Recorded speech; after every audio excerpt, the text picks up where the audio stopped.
Usa sa problema sa ato maigsoon nga mga protestante kung unsa ang gitawag natong early church worship.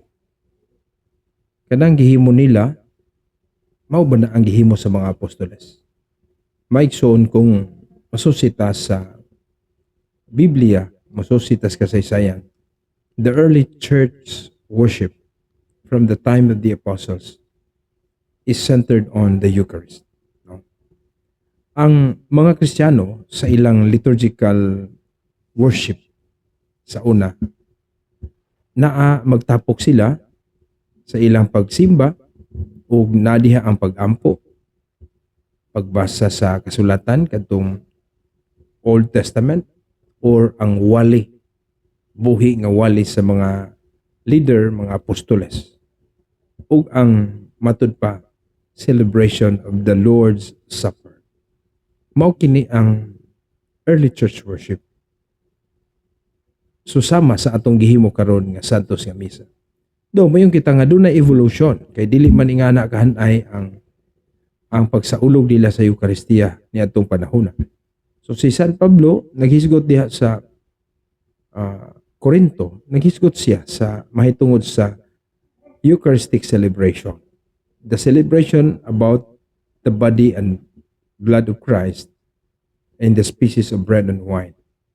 O ang buhat sa mga apostoles, especially Kapitulo 2, versikulo 42 ngadto 47, nag-describe po diha sa gibuhat sa early church, sa ilang devotion, sa pagpaminaw sa teachings of the apostles, ang mga pagtulunan sa mga apostoles.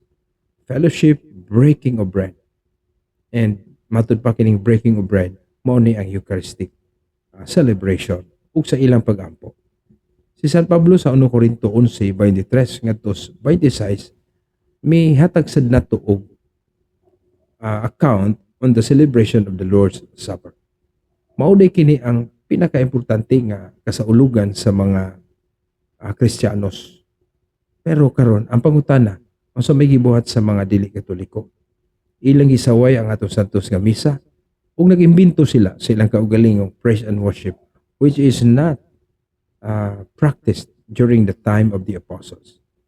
So, ang giingon sa ni San Pablo, for example, sa Efeso 5:19-20, nga ang mga Kristiyanos diha sa ilang celebration, gidasig pod sa pag-ampo, ginamit ang mga salmo, mga hymns, mga spiritual songs. Ug mao kini ang naa sa atong Santos nga Misa, ang paghanay sa mga alawiton. Ug dili concert, no? Ang mga apostoles siguro kita nga wala mag-concert.